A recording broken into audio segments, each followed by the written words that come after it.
जब घर में बड़ा अनुष्ठान होता है तो कहीं जाया नहीं जाता है, बुजुर्ग माताएं जानते हैं। और प्रत्येक नवरात्रि में शिव और शक्ति में कोई भेद नहीं, दोनों एक है, दोनों में कोई भेद। वो जैसे संत तुकाराम जी ने कहा था,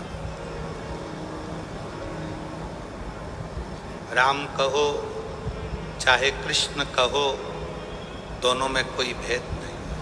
इसलिए उन्होंने एक शब्द दिया कि राम कृष्ण हरि जय, राम कृष्ण हरि, राम कृष्ण हरि जय, राम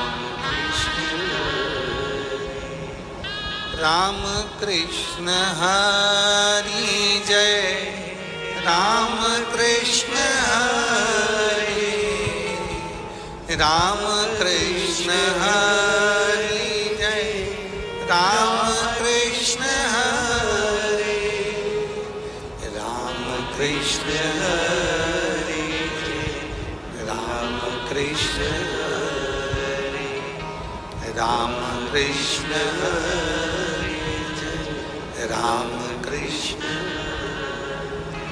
पावन पावन नाम राम कृष्ण हरि, पावन पावन नाम राम कृष्ण हरि,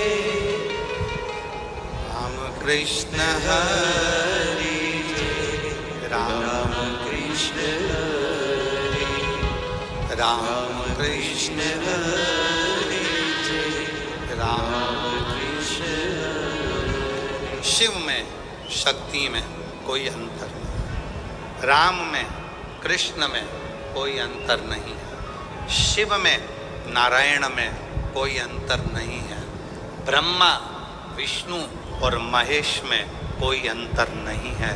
यह हमारी दृष्टि का भेद है, दृष्टि का। बेसन के लड्डू बना लो, चाहे बेसन की चक्की बना लो, चाहे बेसन की नुक्ती बना लो, उसमें दो चीजें बहुत जरूरी है।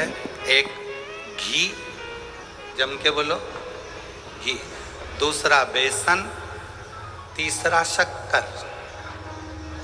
बेसन के लड्डू बनाओगे तो भी उसमें घी की जरूरत पड़ेगी, बेसन की जरूरत पड़ेगी, शक्कर की जरूरत पड़ेगी। बेसन की नुक्ती बनाओगे बूंदी, उसमें भी घी की जरूरत पड़ेगी, बेसन की जरूरत पड़ेगी, शक्कर की जरूरत पड़ेगी। बेसन चक्की बनाओगे उसमें भी घी की जरूरत पड़ेगी, शक्कर की जरूरत पड़ेगी, बेसन की जरूरत पड़ेगी। उसी तरह अपने जीवन को सफल बनाओगे तो उसमें ब्रह्मा की भी जरूरत पड़ेगी, विष्णु की भी जरूरत पड़ेगी और शिव की भी जरूरत पड़ेगी। ये जीवन का सार तत्व है।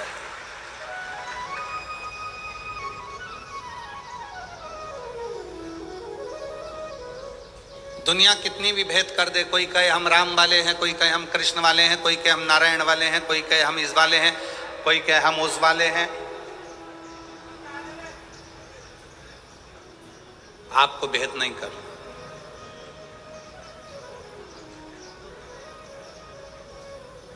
जो पांडुरंगा विट्ठल को भी नमन कर रहे हैं वो शंकर को ही नमन कर रहे हैं। जो शंकर को नमन कर रहे हैं वो पांडुरंगा विट्ठल को नमन कर रहे हैं। दोनों में कोई भेद नहीं।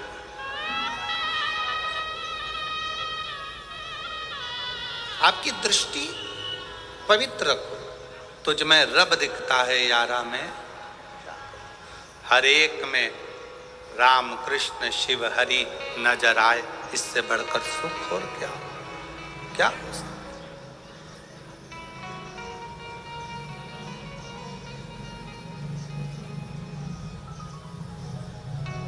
उसकी दृष्टि, उसको पहचानना, उसको जानना बहुत सा। एक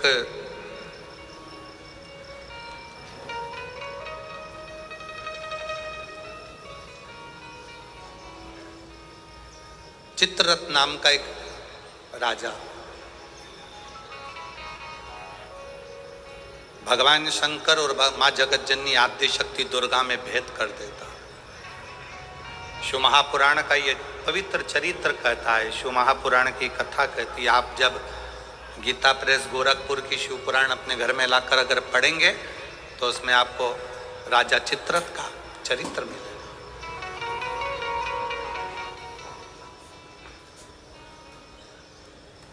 चित्ररथ का चरित्र जब आप दर्शन करेंगे तो राजा चित्ररथ ने शंकर पार्वती जी के सामने जाकर मां आदिशक्ति को शिव जी के नजदीक में उनके गोदी में बैठे हुए देखा। गोदी। भारत की भूमि पर ऐसे कई मंदिर हैं जिन मंदिर में शंकर जी की गोदी में पार्वती जी को बैठा हुआ दिखाया गया। आप लोगों ने ऐसी मूर्ति का दर्शन कहीं ना कहीं करा ही होगा, आपके स्मरण में होगा।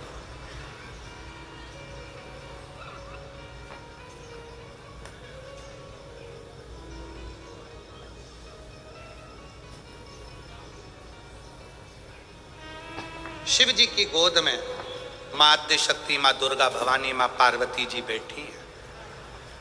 इस गोद में श्री कार्तिकेय जी बैठे हैं और पार्वती जी की गोद में श्री गणेश जी महाराज बैठे हैं। जरा स्मरण करिएगा, कभी यदि आपके सामने ऐसा कोई फोटो, ऐसा कोई चित्र व्हाट्सएप पर, सोशल मीडिया में आए तो इसमें संशय मत करना, इसको समझना कि शिवजी ने अपनी गोद में, भगवान शंकर ने अपनी गोद में पार्वती जी को बिठाकर रखा है और पार्वती जी की गोद में श्री गणेश जी महाराज हैं। शिव जी की दूसरी गोद में, दूसरी जंघा पर भगवान श्री षडानंद कार्तिकेय जी विराज। और इस दर्शन को राजा चित्ररथ ने देख लिया। राजा चित्ररथ, और राजा चित्ररथ ने देखा, हंसने लगा। बताओ, जगत का पालनहारा, जगत का पिता और जगत धात्री मां दुर्गा, जगत को चलाने वाला, जगत का देवता, जगत का देवाधिदेव महादेव और जगत जननी दुर्गा, ये कैसे बैठे हैं? ये बैठे कैसे? महाराज,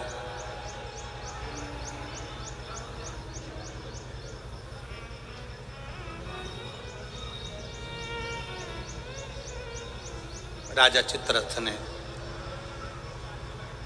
पार्वती जी को और शिव जी को बैठा देखकर मन में गलत भाव उत्पन्न कर दिया, गलत विचार।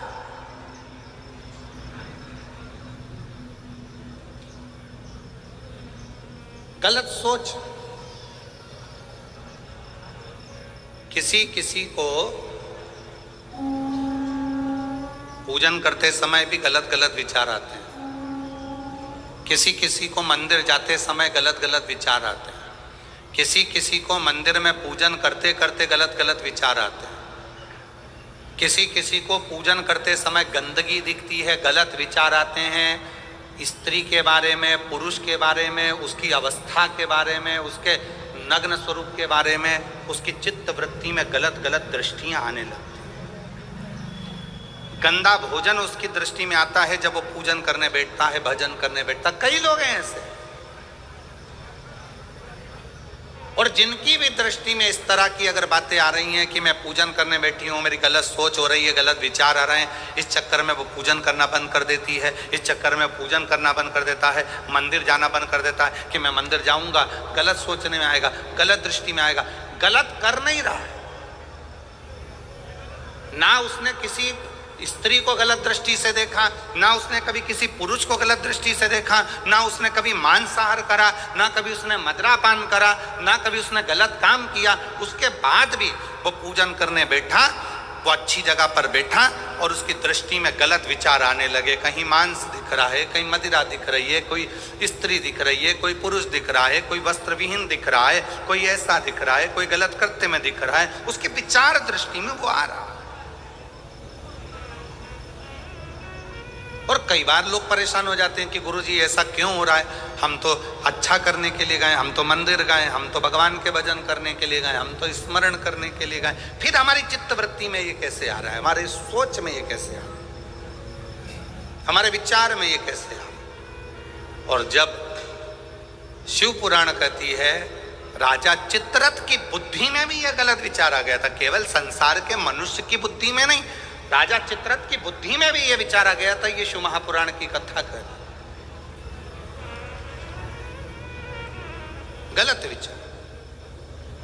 करना क्या है, जब व्यक्ति को ऐसे गलत विचार आने लगे पूजन के समय पर, अच्छी जगह पर, ये गलत गलत विचार, आप गलत कर नहीं रहे हो, आप मांसाहार नहीं कर रहे हो, आप किसी स्त्री को गलत नहीं देख रहे हो, आप किसी पुरुष को गलत नहीं देख रहे हो, आप किसी मदिरा की दुकान पर नहीं गए हो, पर आपकी विचार धारणा में अगर ये चीजें पूजन करते समय, भजन करते समय, अर्चना करते समय, मंदिर जाते समय, मंदिर में बैठते समय, मंदिर में उपवास करते समय तुम्हारी बुद्धि में अगर ये चीजें आ रही हैं, मन में अगर ये चीजें पाठ करते करते भी अगर आ रही हैं, तो समझ लेना कि आपके ऊपर कहीं ना कहीं किसी ना किसी रूप में कोई अन्न किसी के घर का ऐसा खा लिया है जिसके कारण तुम्हारी बुद्धि थोड़ी सी भ्रष्ट हुई है। उसको सुधारें कैसे, उसको संवारें कैसे।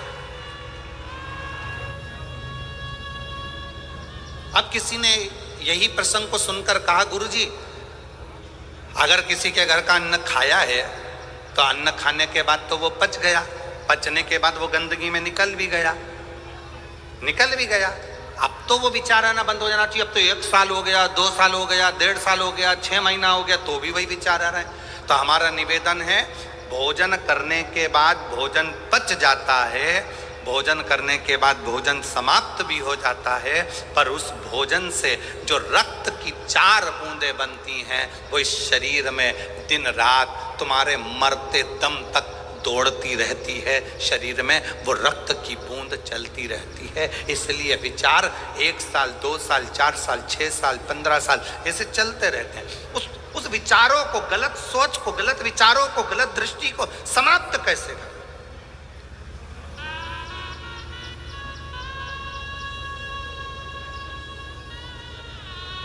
राजा चित्ररथ का चरित्र कर, तब राजा चित्ररथ ने गलत विचार से पार्वती जी और शिव जी को देख लिया, गलत विचार से। शिव जी कुछ नहीं बोले, कुछ नहीं, पर पार्वती मैया ने राजा चित्ररथ को श्राप दे दिया, श्राप। तो शिव जी का इतना बड़ा उपासक होकर, शंकर भगवान का इतना बड़ा भजन करने वाला, इतना भक्ति में डूबने वाला, इतना स्मरण करने वाला राजा चित्ररथ, तू शिव जी का इतना उपासक होने के बाद भी तूने माता और पिता को गलत भाव से देखा है, इसलिए तुझे असुर बनकर जन्म लेना पड़ेगा, राक्षस बनकर। फिर वो चित्ररथ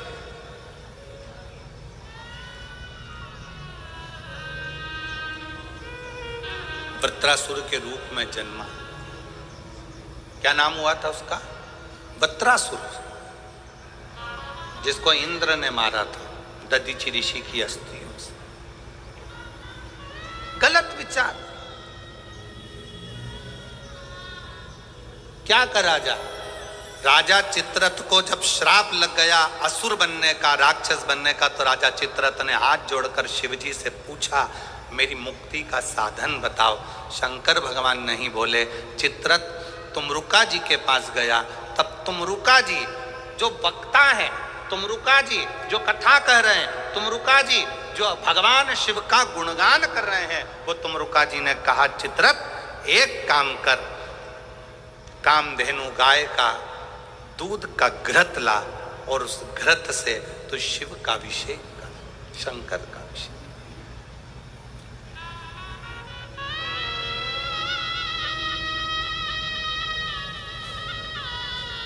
मेरी जीजियों, मेरे जीजाओं, मेरी बेटियों, बेटाओं, मेरी माताओं, मेरे भाई, मेरे बांधव, अपने को भी अगर गलत विचार आते हो, पूजन के समय पर पाठ करते करते गलत जगह पर अपना मन जा रहा हो, तो 5 प्रदोष, एक कटोरी में 1 चम्मच घी, गाय का, देसी गाय का 1 चम्मच घी, 1 चम्मच भी ना हो तो आधी चम्मच घी, आधी चम्मच भी अगर घर में ना हो तो 2 बूंद घी, 2 बूंद भी ना हो तो देसी गाय का 1 बूंद घी अपनी हथेली में मध्य में लगाकर, जो शंकर भगवान का, भगवान शिव जी का जो शिवलिंग होता है, उस शिवलिंग के ऊपर के भाग पर अपनी हथेली को रखकर, और जो अशोक सुंदरी वाली जगह है उस जगह पर अपनी हथेली का घर्षण करना चाहिए। लगभग 5 प्रदोष अगर आपने कर लिया तो निश्चित है आपकी बुद्धि में कभी गलत विचार पूजन करते समय आएगा ही नहीं, और गलत दृष्टि की ओर जाओ।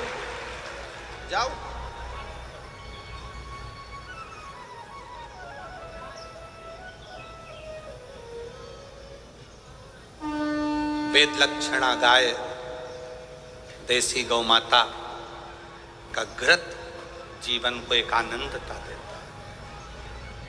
आनंद।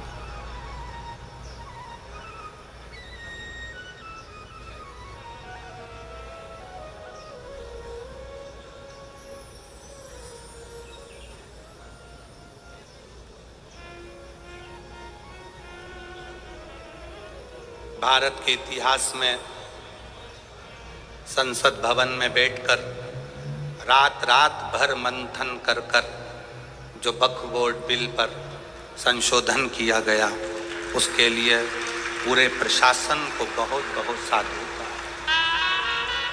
बहुत साधुवाद। अब ये सब होने के बाद एक संसद में एक बात और पारित हो जाए कि गौ माता की हत्या बंद हो जाए, इससे बढ़कर कोई, उससे बढ़कर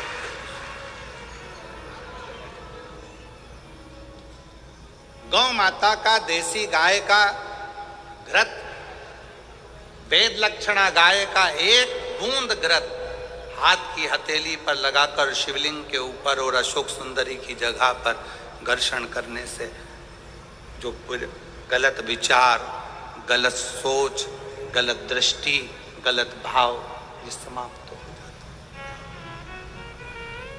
समाप्त हो।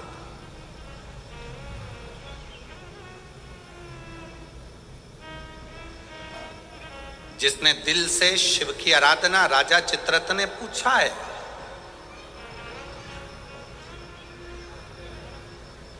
राजा चित्ररथ ने विचार किया कि ये, राजा चित्ररथ कह रहे हैं कि मुझे बताओ कि मेरी मुक्ति कैसे हो, मोक्ष कैसे होगा। मैंने तो गलत सोच लिया, मैंने तो गलत विचार कर लिया, मैंने तो गलत दृष्टि रखी, मेरी बुद्धि में तो ये गलत भाव आ गए, मुक्त कैसे। कल की कथा में कहा था, जीवन में कितना भी दुख आ जाए, कितनी भी तकलीफ आ जाए, कितना भी कष्ट आ जाए, उस ईश्वर को मत, ईश्वर को, शिव को मत।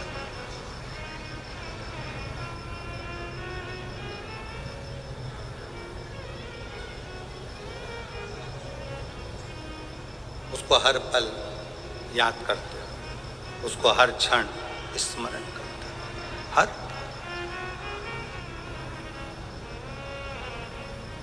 ओ भोले रे तेरे बिना भी क्या जीना, ओ बाबा रे तेरे बिना भी क्या जीना, फूलों की कलियों में, काशी की गलियों में, फूलों की कलियों में, काशी की गलियों में तेरे बिना कुछ कहीं ना, तेरे बिना भी क्या जीना बाबा रे, तेरे बिना भी क्या जीना। ओ शंभू रे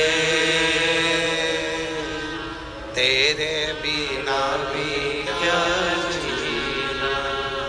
फूलों की कलियों में, काशी की गलियों में, फूलों की कलियों में, काशी की गलियों में तेरे बिना कुछ कहीं ना, तेरे बिना भी क्या जीना बाबा रे, तेरे बिना भी क्या जीना। ओ शंभू रे तेरे बिना भी क्या जीना। उस शिव की हर पल याद करते रहो, हर घड़ी।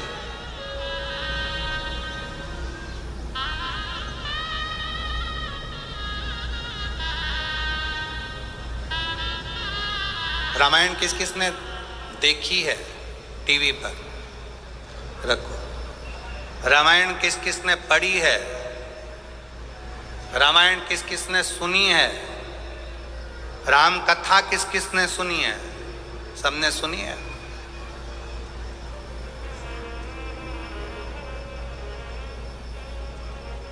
राम जी पर ऐसा कौन सा दुख था जो नहीं आया? विचार करिएगा।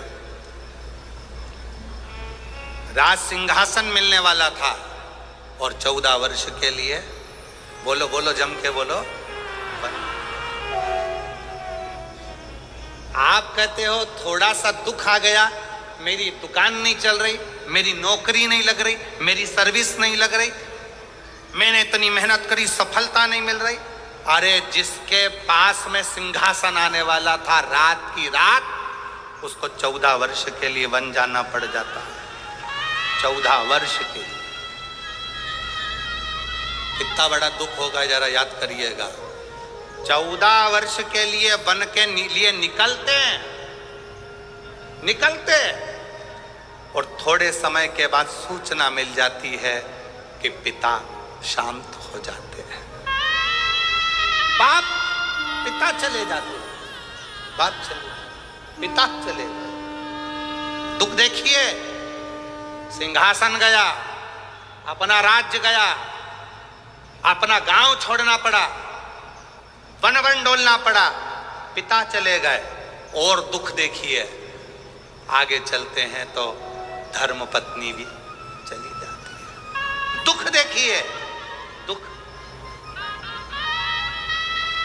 आप एक एग्जाम पास नहीं करते हो, माँ बाप ने आपको पाल पोस कर बड़ा करा और एक एग्जाम पास नहीं कर पाए, कोचिंग करने गए थे पुणे, कोचिंग करने गए थे कोटा, कोचिंग करने के लिए गए थे दिल्ली, कोचिंग करने गए थे मुंबई, कोचिंग करने के लिए गए थे लातूर, कोचिंग करने गए थे हैदराबाद, एक सब्जेक्ट नहीं निकल पाया, अंदर से टूट गए। और 20-25 साल के बेटे होकर, बेटी होकर, 25 साल के बेटा बेटी होकर रस्सी बांधकर सुसाइड कर लेते हो, जहर की पुड़िया खा लेते हो, पानी में डूबकर मर जाते हो।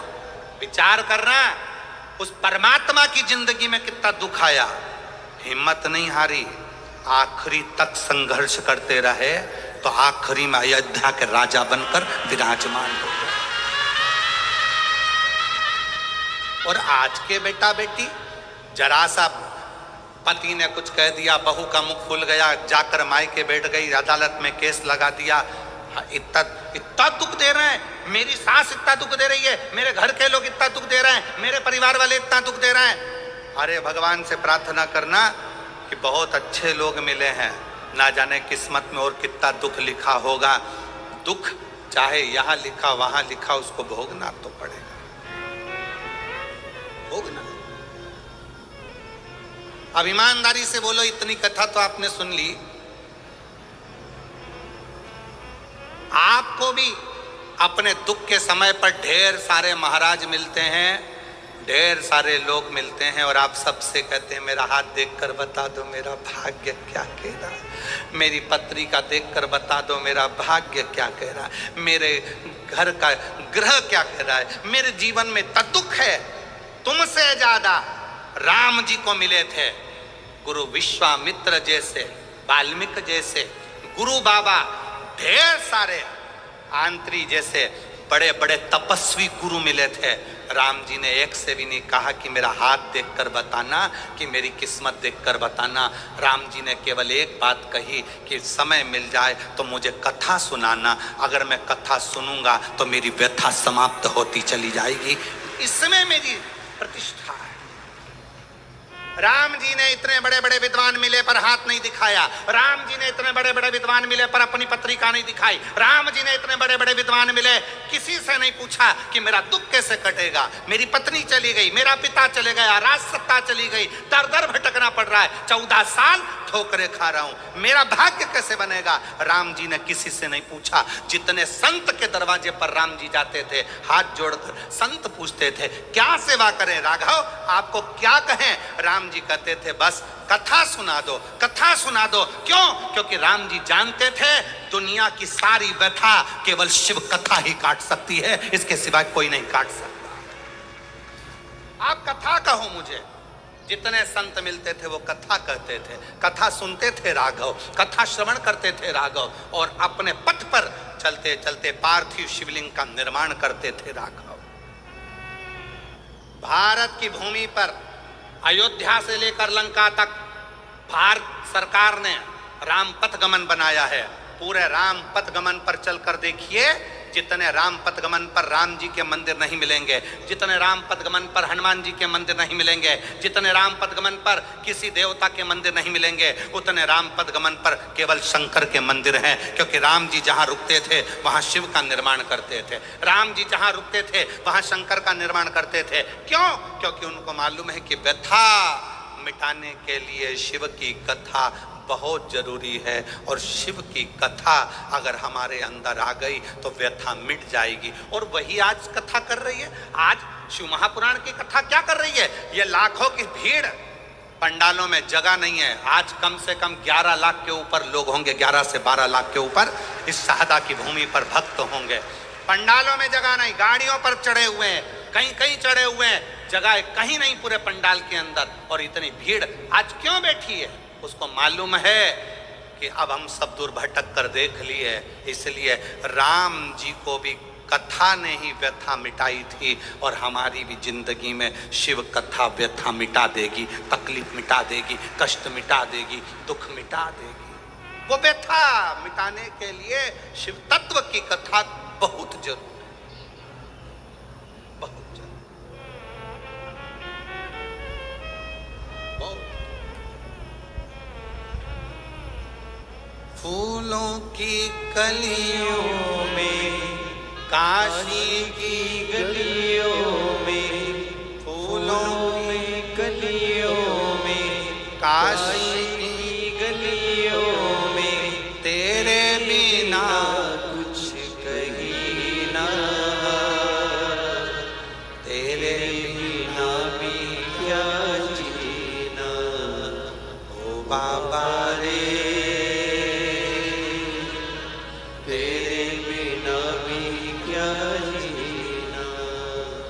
शंभु रे,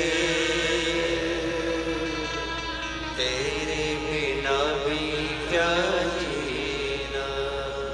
दुख किसके जीवन में नहीं आता?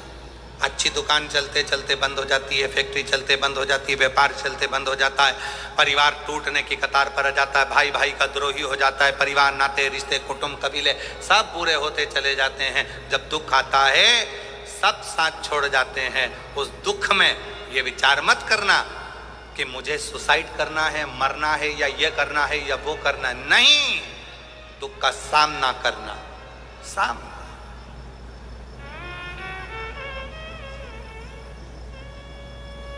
पढ़ो। जितने मेरे बेटा बेटी बैठे हैं उनसे निवेदन है, मेरी बहनों से, मेरी जीजियों से, मेरी बेटियों से खूब पढ़ाई करो। तुम्हारे पापा ने तुम्हारी मम्मी ने तुम्हारे से बहुत आस लगाई है।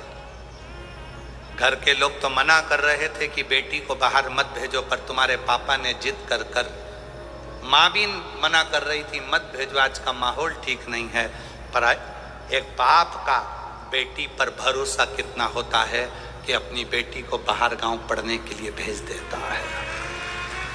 अपने बाप के, अपने पिता के, अपने पापा के भरोसे को टूटने मत देना मेरी बेटी।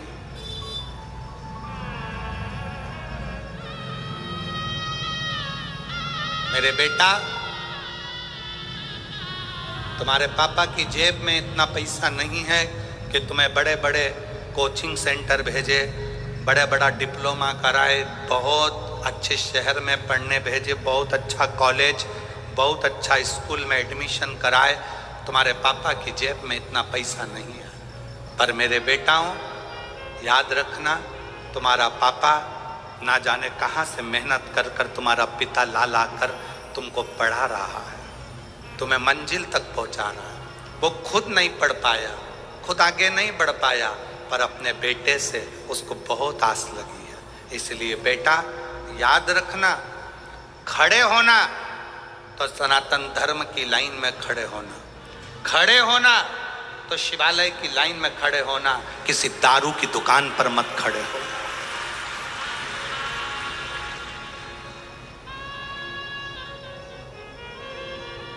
जब नवयुवक बेटा बेटी किसी दारू की दुकान पर खड़े दिखते हैं लाइन लगाकर, उनको देखकर दिल दुखता है कि पापा ने कितना पैसा खर्च कर कर पुणे पढ़ने के लिए भेजा है, बाहर गांव विद्याध्ययन के लिए भेजा। थोड़ा सा आप सियोर वाले महाराज का कहना मत मानो, पर अपने पापा का मुख तो देखो। बेटियों से निवेदन है, एक पिता ने अपने भरोसे पर तुम्हें पढ़ने के लिए भेजा है। ये जो फालतू के जो ये लफड़े हैं ना, ये मुझे चाहता है, वो मुझे चाहता है, ये मुझे चाहता है, वो मुझे चाहता है, ये प्यार मोहब्बत, ये सब दिखावे के हैं, 4 दिन की चांदनी।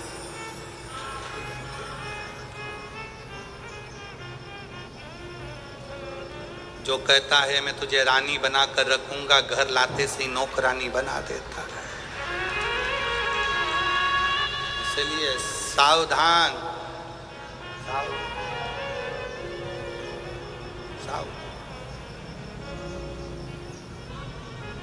अपने पिता के अरमानों को टूटने मत दो। किसी आड़े तेड़े नत्थु खेरे की ओर तुम्हारी दृष्टि ना जाए। अपने अरमानों को, अपने पिता के अरमानों को ध्यान। गलत सोच जा रहा है, गलत दृष्टि जा रही है, गलत जगह अपना मन जा रहा है, तो देसी गाय का घृत थोड़ा सा हाथ में लगाकर, भले 1 चम्मच ना हो, 1 कटोरी ना हो, आधी चम्मच भी ना हो तो 2, आधी चम्मच ना हो तो 2 बूंद ना हो तो 1। जैसे संत कहते हैं ना, 24 घंटा भजन करो, 24 घंटा नहीं कर पाओ तो 12 घंटा करो, 12 घंटा भजन नहीं कर सकते तो 6 घंटा करो, 6 घंटा भजन नहीं कर सकते तो 3 घंटा करो, 3 घंटा भजन नहीं कर सकते तो 1.5 घंटा करो, 1.5 घंटा नहीं कर सकते तो 1 घंटा, 1 घंटा भगवान को याद नहीं कर सकते तो आधा घंटा करो, आधा घंटा भगवान का भजन नहीं कर सकते तो 15 मिनट, 15 मिनट नहीं कर सकते तो 5 मिनट, 5 मिनट नहीं कर सकते तो 2 मिनट, 2 मिनट भगवान का भजन नहीं कर सकते तो 1 मिनट, और 1 मिनट में भजन नहीं कर सकते तो चुल्लू भर पानी में डूब।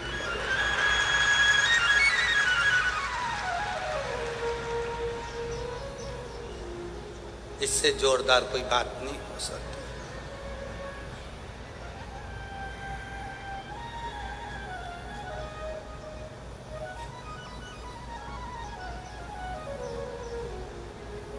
कितनी 20 दिन की तैयारी देखो आप। मैं पांडवी जी को माननीय विधायक महोदय जी को और उनकी पूरी समिति को धन्यवाद देता हूँ, बहुत बहुत धन्यवाद। और मेरे शहादा की मेरी जीजियों, मेरे जीजाओं, मेरी बेटियों, मेरे बेटाओं और शहादा के आसपास के जितने भाई बहन जिन्होंने पानी पिलाया, जिन्होंने घर से शरबत बना कर लाए शरबत पिलाया, रसना घोल कर लाए रसना पिलाया, घर से खिचड़ी बना कर लाए खिचड़ी खिलाई। यहाँ तो विधायक जी ने, समिति ने भोजन की बहुत अच्छी व्यवस्था करी, पर साथ में कोई टॉफी, कोई बिस्कुट, कोई चॉकलेट, कोई कुछ खिलाते रहे पूरे पंडाल में। बाहर भी कल का नजारा आप अगर देखते ना, कल रात को कौन आए थे? आए थे आप लोग? कौन कौन आए थे? आए थे सब। कल रात का नजारा देखते तो ये सोचते ये अपना शहादा है कि और कहीं आ गए। रात का नजारा, इधर ट्रैफिक जाम, उधर ट्रैफिक जाम, उधर ट्रैफिक जाम, और डीजे, बैंड बाजे और माताएं हरिओम में ओम समाया है और मेरा भोला शहादा में आया। और चलने दो, और नाचना और कूदना, और भोजन बांटने वाले भोजन बांट रहे, पानी वाले पानी, बिस्कुट वाले बिस्कुट। ऐसा लग रहा जैसे शंकर जी की बारात आई और हिमालय राज स्वागत करने में लगा हुआ। हिमालय राज स्वागत सब अलमस्त होकर खूब। जो अकड़ में नहीं आए, कई लोग ऐसे थे जो एक दिन भी आकर दर्शन नहीं कर पाए। समय नहीं मिला गुरुजी, समय नहीं मिला, समय नहीं मिला, समय।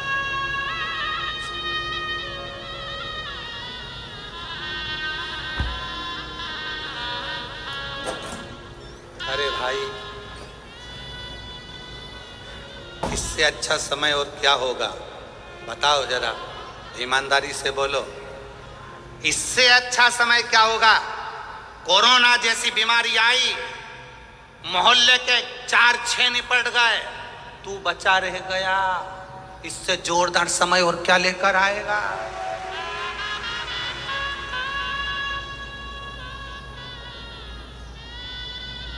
तू बचा रह गया। और जिसमें बीमारी थी, शुगर थी, बीपी था, थायराइड था, सब बीमारी थी, और चाहता तो कोरोना तुझे चिपक जाता। पर शंकर जी ने कहा रहने दे, सादा में कथा सुनेगा, काम आता बच्ची करे इसके लाके, रहने दे इसके नीचे। और उसके बाद भी क्या समय नहीं मिला, तो भगवान ने भी कह दिया ठीक है। इतनी जोरदार कथा का आनंद नहीं ले पाया, समय नहीं मिला। मैंने तुझे कोरोना से बचाया इसलिए था कि सादा में जब विधायक जी कथा कराए तो आ जाना। तुझे बोले कौन? अरे भाई, मौका मिले, क्रिकेटर भी इंतजार करता रहता है कि बस ऐसी गेंद आने दो, ऐसा छक्का लगाऊंगा कि बाउंड्री पार। इंतजार करता है क्रिकेटर भी।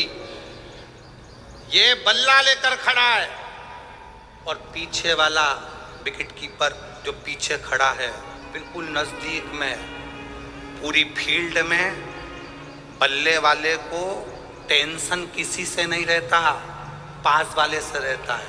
उसी तरह सावधान, तुम्हें बर्बाद करने वाला कोई दूसरा नहीं होगा, तुम्हारे पास वाला ही होगा।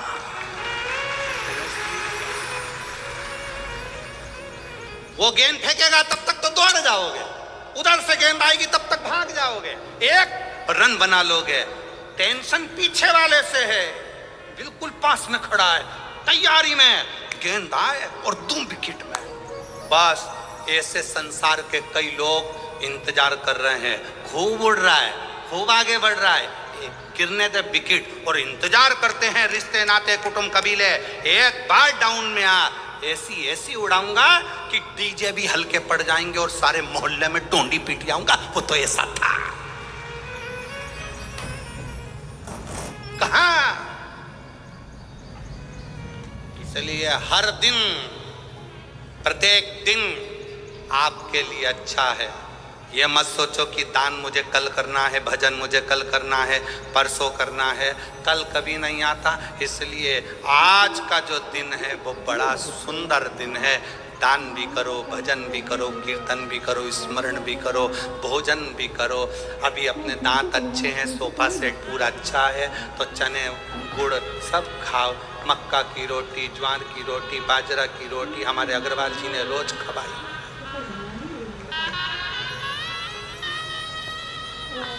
तीन बहुएं अग्रवाल जी की, और तीनों कंपटीशन में लगी रहती थी। आज मैं ये बनाऊंगी, वो दूसरी की आज मैं बनाऊंगी, तीसरी के मैं बनाऊंगी, तीनों लगी रहती। इसलिए थाली में भी तीन ही तरह की रोटी आती थी, तीनों तैयार करके आज हम ये बनाएंगे, आज हम ये बनाएंगे, आज हम। मौका मिली सेवा का मौका। पूरे शहादा की एक एक जीजियों ने, शहादा के एक एक बेटे ने धूप में खड़े होकर सेवा करी। और मैं शहादा क्षेत्र के जिले नंदुरबार के collector, SP, SSP, IG, commissioner, यहाँ के तहसीलदार, यहाँ के जज महोदय, यहाँ के टीआई, यहाँ के थानेदार, यहाँ का एक एक कांस्टेबल, एक एक चिकित्सा विभाग, सबको धन्यवाद देता हूँ कि आपने अपनी जी और जान लगा दी इस कथा। आपने अपनी जी और जान लगा दी इस पूरी कथा में। रात दिन धूप में खड़े होकर सेवा करी, खूब सेवा करी। और सेवा का फल खाली नहीं जाएगा, जितना इनको मिलेगा उतना की उतना ही सेवा करने वाले उन कांस्टेबलों को भी प्राप्त होगा, चिकित्सा विभाग को भी प्राप्त होगा। ये आपकी मेहनत है, ये आपका परिश्रम है। और खाली ना जाता कोई दर से तुम्हारे, खाली ना जाता कोई दर से तुम्हारे, मैं भी खड़ी हो नदी बाहें फसाए, अपने हृदय से लगा लो गिरा जा रहा हो, उठा लो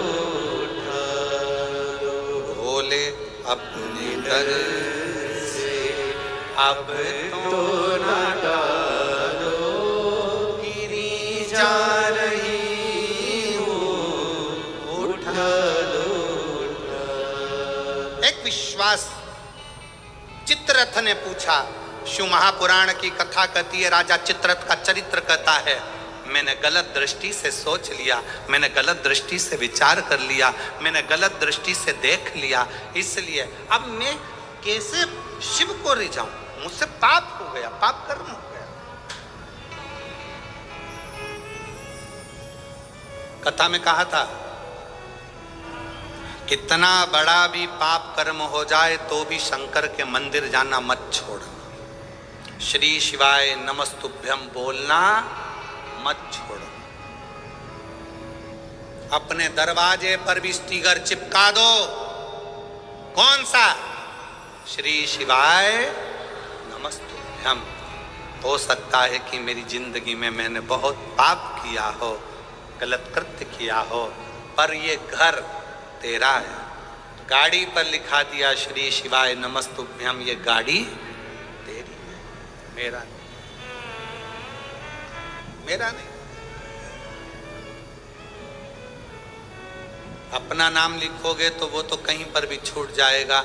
लोगों ने लिख दिया अपना खुद का नाम कमला फार्म हाउस,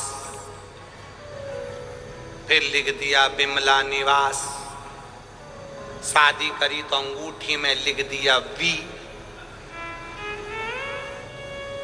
गले में पेंडिल बनवाया तो उस पे लिख दिया के कमला। मेला घूमने गई तो हाथ लिखवाई आई कमला बाई, लिखा लिख दिया। हम मरी, शरीर भी यहीं, पेंडिल भी यहीं, अंगूठी भी यहीं, फार्म हाउस भी यहीं, कुछ भी लेकर नहीं गई। तो जिसका नाम था उसका लिख दो हरि विठ्ठल का है, विठ्ठल का ही रहेगा, राम का है राम का रहेगा, कृष्ण का है कृष्ण का रहेगा, शंकर का है शंकर का है, मेरा अपना कुछ नहीं, कुछ। तो वो एक लाइन गुनगुनाते हो ना,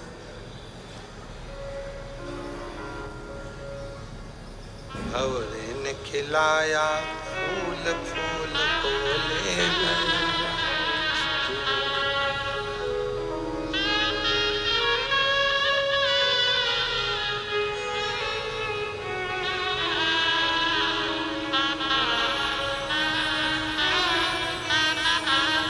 उड़ गया शरीर गया, सब पड़ा की पड़ा रह गया। भंवरे ने खिलाया फूल भंवरे तू कहना ना भूल भूल तेरा हो गया इधर, भंवरे ने खिलाया फूल फूल तो गया। ये सब पढ़ा रहा, संसार छूट गया। उस लाइन पर ध्यान दें, भंवरे तू कहना ना भूल भूल तेरा हो गया इधर उधर, भंवरे ने खिलाया फूल फूल तो गया।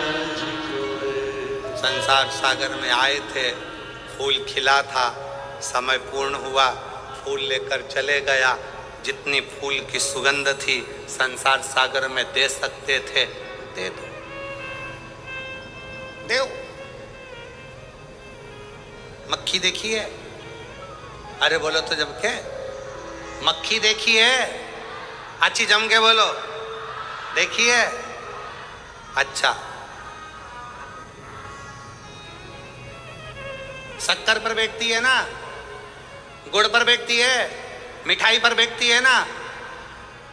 रात के समय पर शक्कर का डिब्बा खोल कर रख दो, रात के समय पर गुड़ का डिब्बा खोल कर रख दो, रात के समय पर गुलाब जामुन खोल के रख दो, रात के समय पर रसगुल्ला खोल के रख दो, मक्खी आएगी? नहीं।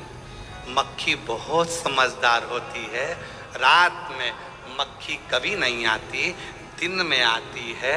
इसलिए मक्खी दिन में शक्कर के डब्बे के पास आती है, मक्खी दिन में गुड़ के पास आती है, पर मक्खी रात में नहीं आती। और यही शिव महापुराण की कथा कहती है, जब आपके दिन अच्छे होते हैं तो कोई तुम्हारे दरवाजे पर हाथ फैलाने आता है, अंधेरे में कोई नहीं आता। जब बुरे दिन होते हैं तब कोई नहीं, कौन आएगा?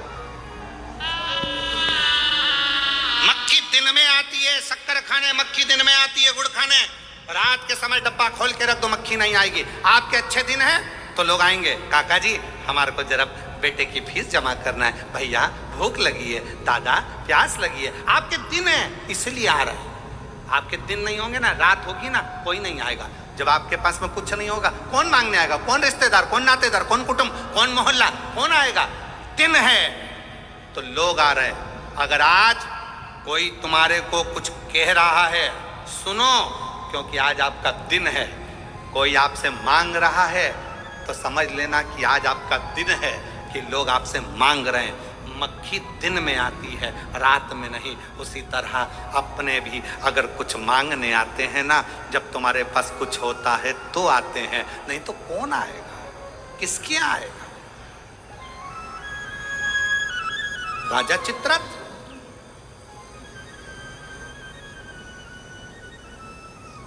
और राजा चित्ररथ ने हाथ जोड़कर प्रार्थना करी, मेरी गति सुधार, गति, गलती हो गई, इस गलती को कैसे सुधारा? कहा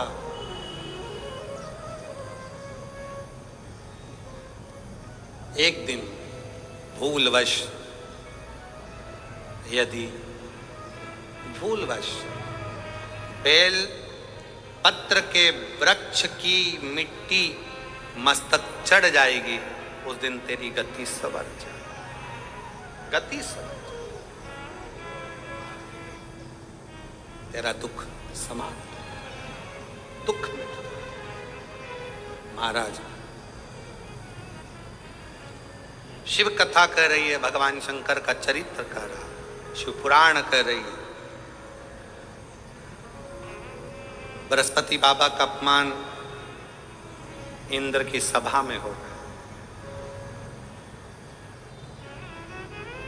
देवगुरु बृहस्पति का अपमान। राजा इंद्र इतनी सत्ता में डूबा हुआ था, इतने वैभव में डूबा हुआ था, इतने आनंद में डूबा हुआ था कि गुरु भी आए तो सम्मान नहीं कर पाए। और जगत का जितना गुरु है वो शिव का एक रूप है। जगत में जितने माता पिता हैं वो शिव का एक रूप है। जगत में जितने बच्चे हैं वो शिव का एक रूप है। जगत में जितने जीव हैं सब शिव का एक रूप है, सब शिव का।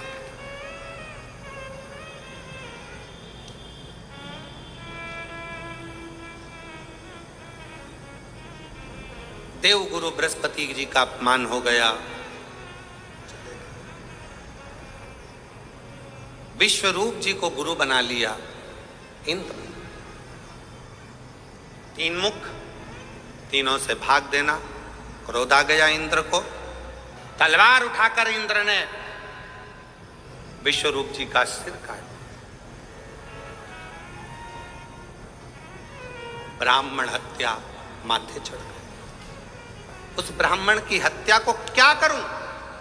ब्राह्मण हत्या जब माथे चढ़ी तो कमल की डंडी के अंदर जाकर छुप गए। कमल की डंडी के अंदर इंद्र छुपे।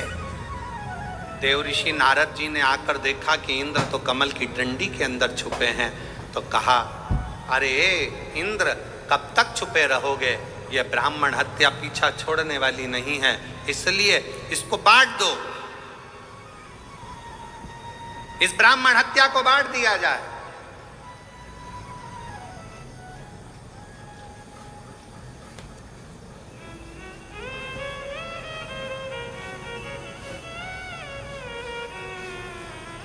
पाप कैसे बंटता है? पाप को बांटते कैसे? एक समझने वाला प्रसंग है। पाप को कैसे बांटा जाता है? इस ब्राह्मण हत्या को बांटो, पाप बांटा कैसे जाए? शिव महापुराण का एक संवाद आता है।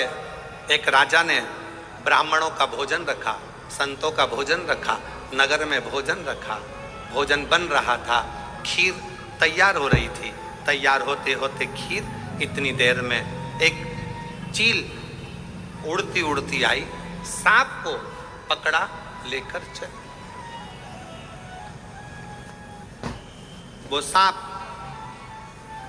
खीर में गिर गया, उसका विष खीर में पड़ गया। खीर में पड़ा, किसी का स्मरण नहीं हुआ। जितने संत भोजन कर रहे थे वो सब मर गए,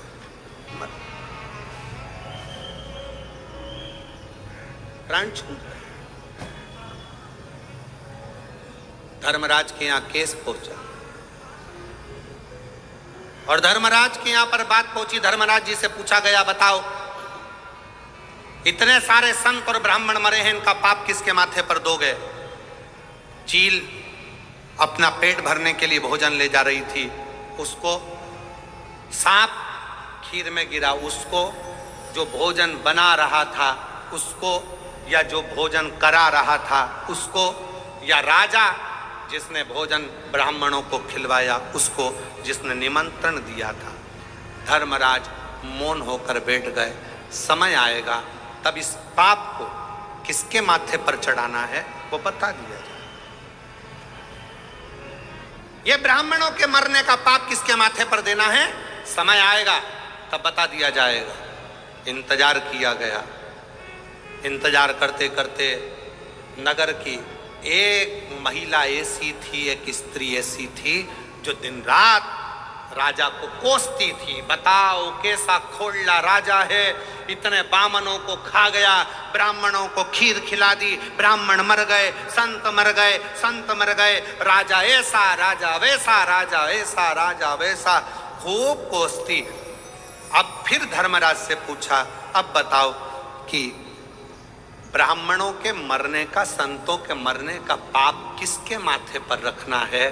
तो धर्मराज ने कहा, जो ये स्त्री राजा की निंदा कर रही है ना, गालियां दे रही है ना, इसी के माथे पर ये पूरा के पूरा पाप चढ़ा दिया जाए, पूरा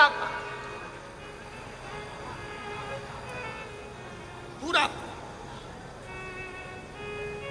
ऐसी गलती हम लोग भी करते हैं, ऐसा नहीं कि नहीं करते। मंदिर कोई पूजन करने जा रही है ना, कोई मंदिर में अगर एक लोटा जल चढ़ाने जा रही है ना, कोई मंदिर में दिया लगाने जा रही है ना, कोई पशुपतिनाथ का व्रत करने जा रही है, कोई प्रदोष का दर्शन करने जा रही है, कोई मंदिर में झाड़ू लगाने जा रही है, कोई मंदिर में सफाई करने जा रही है, तो कई माताएं उस पर ताना कसती हैं, ये चली सती सावित्री। ये देखो, ये चली, इतनी बंठन के जाने की जरूरत क्या है, मंदिर जा रही। ऐसा ना जाने कितने कितने लोग दिन भर बैठे बैठे दुकान पर व्यापार में ना जाने कहाँ मंदिर जाने वालों को, कथा में जाने वालों को, सत्संग में जाने वालों को कोसते रहते हैं, और उसके जीवन का सारा पाप उसके माथे चढ़ जाता है और उसका पुण्य समाप्त होते चले जाता है। अच्छा कहो, वाणी ऐसी बोलिए, जम के बोलो जरा, जो मन का आपा हो। फिर से बोलो, वाणी ऐसी बोलिए जो मन का आपा होए। पर आज के जमाने में वाणी ऐसी बोलिए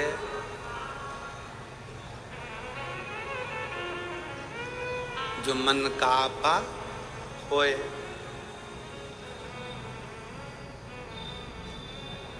सोच समझकर, विचार कर कर अच्छा बोलने का प्रयास करो। अच्छा,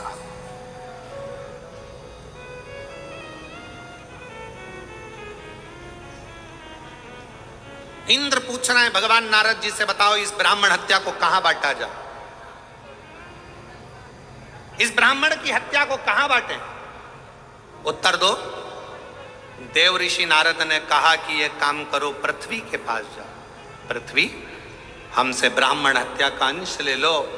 पृथ्वी ने ब्राह्मण हत्या का अंश लिया तो पृथ्वी का बंजर भाग ब्राह्मण हत्या का अंश है। पृथ्वी पर जो वृक्ष लगते हैं, वृक्ष में जो गोंद लगती है, वो ब्राह्मण हत्या का अंश है। इसलिए तुम्हारे बहू के यहाँ संतान हो, उसे गोंद का लड्डू खिलाओ, मना नहीं है। पर जन्माष्टमी का कार्यक्रम हो या रामनवमी का कार्यक्रम हो, भगवान के प्रसाद में गोंद नहीं डालना चाहिए। गोंद का लड्डू भगवान को भोग नहीं लगता। गोंद की मिठाई भगवान को भोग नहीं लगती, क्योंकि इसमें ब्रह्म हत्या है। फिर कहा, इस ब्राह्मण हत्या को मैं कहां दूं? तो नारद जी ने कहा, जल को दो।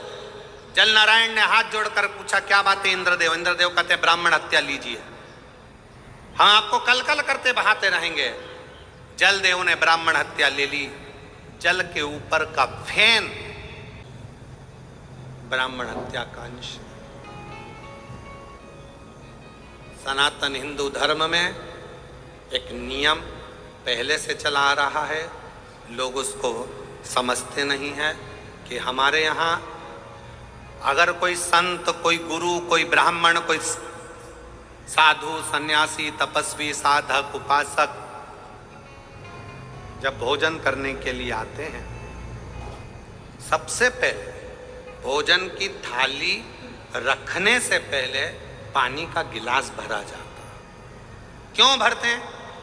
अगर पानी के गिलास में बुलबुला रह गया, पानी के गिलास में अगर पानी का फेन रह गया, पानी का एक बुलबुला भी अगर पानी के गिलास में रह गया, जब तक भोजन आएगा तब तक ये पानी का बुलबुला समाप्त हो जाएगा, तो भोजन करने वाले को ब्रह्म हत्या का दोष नहीं लगेगा। इसलिए जल के ऊपर जो बुलबुला होता है, जल के ऊपर जो फैन होता है, जल के ऊपर जो फैन रहता है, ये ब्रह्म हत्या का दोष है,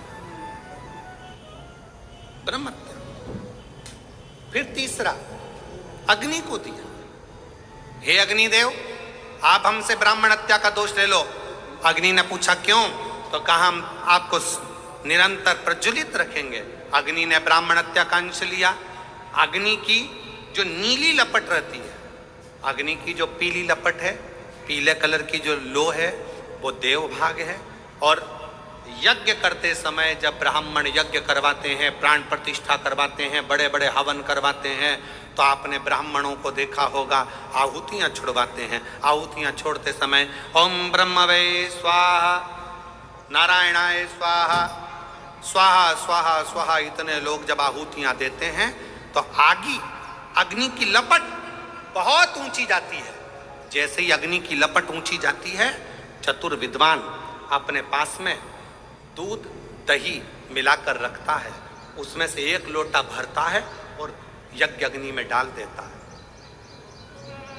हवन करने वालों को खुशी क्या होती है कि इतनी तेज आंच हो गई, पर ब्राह्मण देखता है, विद्वान देखता है, आगे अगर ज्यादा ऊंची जाएगी उसमें नीली लपट आ जाएगी, नीली लपट आ गई तो उसमें ब्राह्मण हत्या लग जाएगी, यज्ञ खंडित हो जाएगा। यज्ञ करता ब्राह्मण ये देखता है अगर इसमें नीली लपट आ गई तो हमारी प्राण प्रतिष्ठा, हमारा यज्ञ, हमारा अनुष्ठान खंडित हो जाएगा। इसलिए आहुति देते समय ब्राह्मण अग्नि पर ध्यान देता है। आग ज्यादा ऊंची हुई, उसने तुरंत एक लोटा दूध दही भरा और यज्ञ कुंड में डाल दिया, जिससे आग नीची हो जाए, अग्नि नीची हो जाए। अग्नि जैसे ही बढ़ेगी तो उसमें पीली लपट की जगह ऊपर नीली लपट आ जाएगी, और नीली लपट आई कि उसमें ब्राह्मण हत्या लग गई, और ब्राह्मण हत्या लगी कि वो यज्ञ खंडित हो गया, उस यज्ञ का प्रमाण ही नहीं रहा।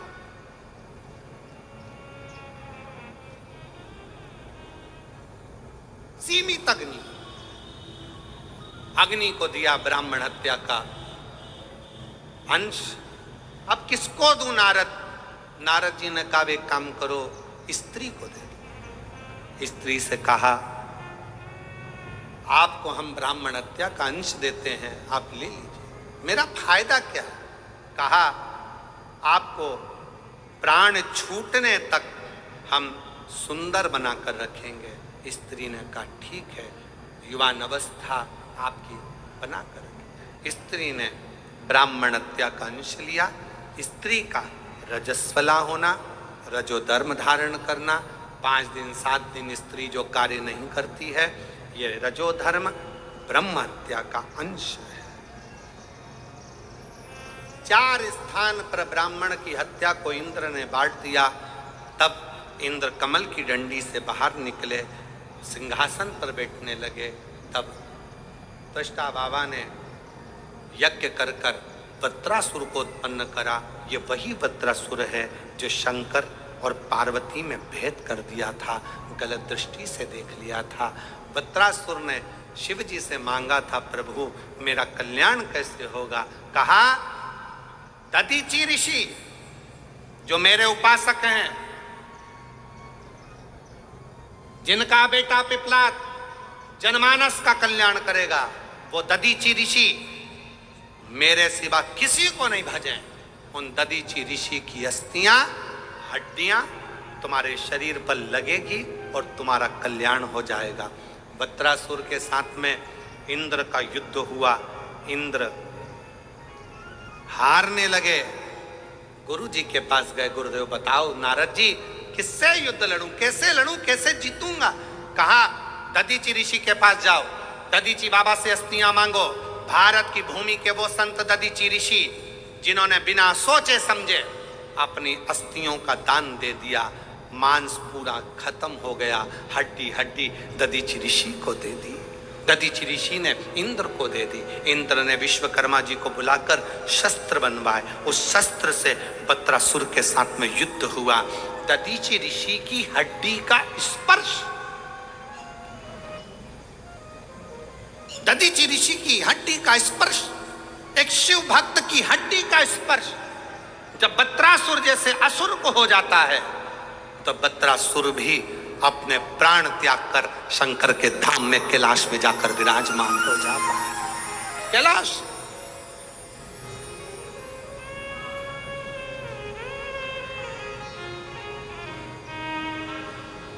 ओ बाबा रे तेरे बिना भी क्या जीना, ओ भोले रे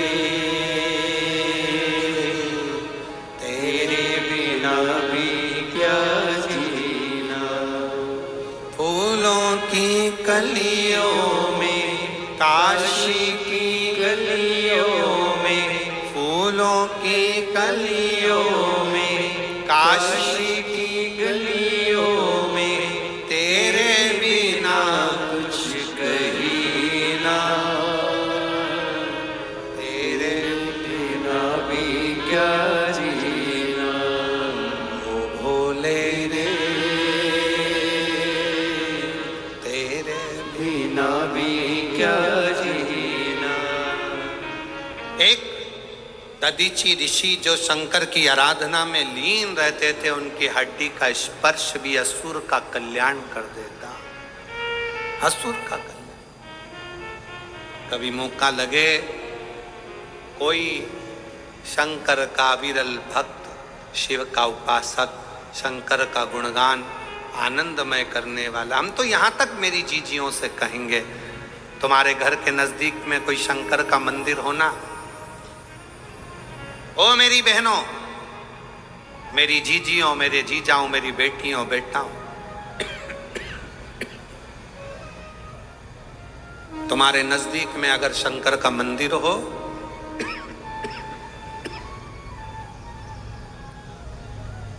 तो उस शिव मंदिर में सोमवार के दिन, प्रदोष के दिन यदि कुछ लोग एकत्रित होते हों, भजन करते हों, कीर्तन करते हों, कुछ नहीं तो अपने घर से एक बाल्टी में पानी भरकर उनको पिला कर आ जाया करो। पानी नहीं हो तो थोड़ी खड़ी शक्कर ले जाया करो, थोड़ा गुड़ ले गए, उनका मुख झूठा करा दिया करो। क्यों? क्योंकि शिव भक्त के शरीर की हड्डी का स्पर्श भी राक्षस को हो गया, वो तर गया। अगर कोई शंकर का भक्त है और उसका मुख हमने झूठा करा दिया तो हमारे घर के भंडारे कभी खाली नहीं होते। अरे अरे अरे ध्यान,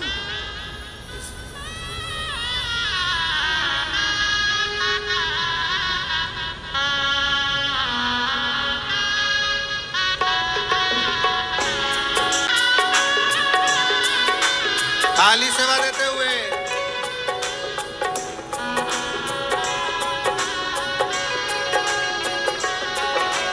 हे भोला शंकरा, हे भोला शंकरा, आवड तुला बेलाची, आवड तुला बेलाची, बेलाच्या पानाची,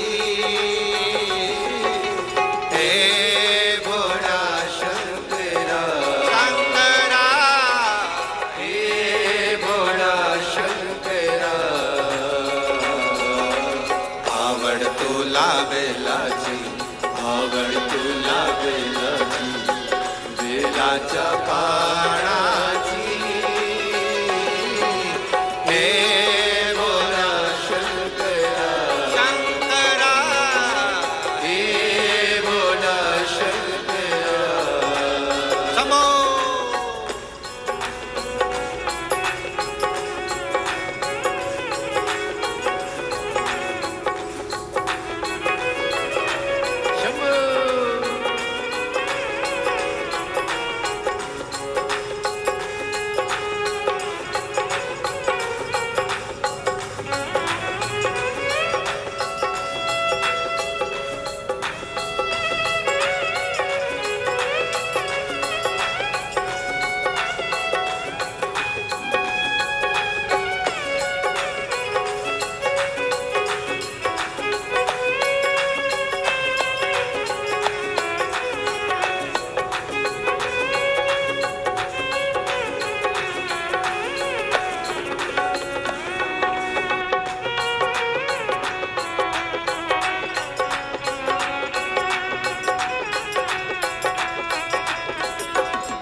नाचे पार्वती हो, त्रिशूल डमरू हाथी संग नाचे पार्वती हो, त्रिशूल डमरू हाथी संग नाचे पार्वती। आवड तुला बेलाची, आवड तुला बेलाची, बेलाच्या पाण्याची हे भोला शंकरा, हे भोला शंकरा। आवड तुला बेलाची, आवड तुला बेलाची, बेलाच्या पाण्याची हे भोला शंकरा, हे भोला शंकरा।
कमरेले लावली लंगोटी,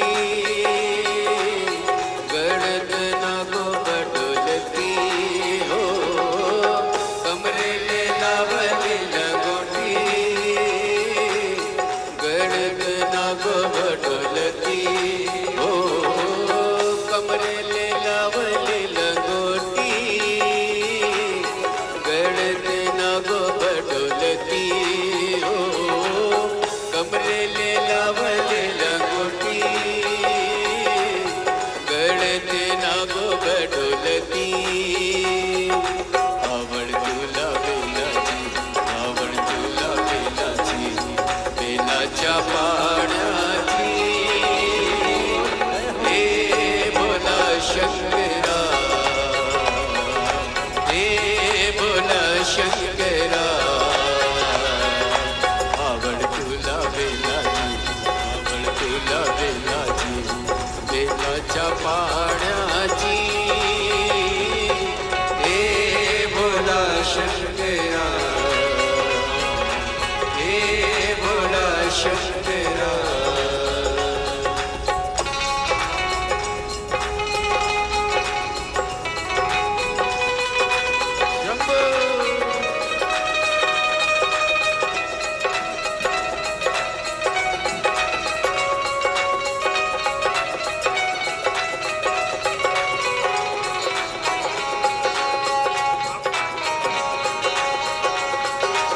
हमारे बीच में मंत्री महोदय पधारे हैं, एक बार जोरदार ताली बजाकर स्वागत उनका।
शक्ति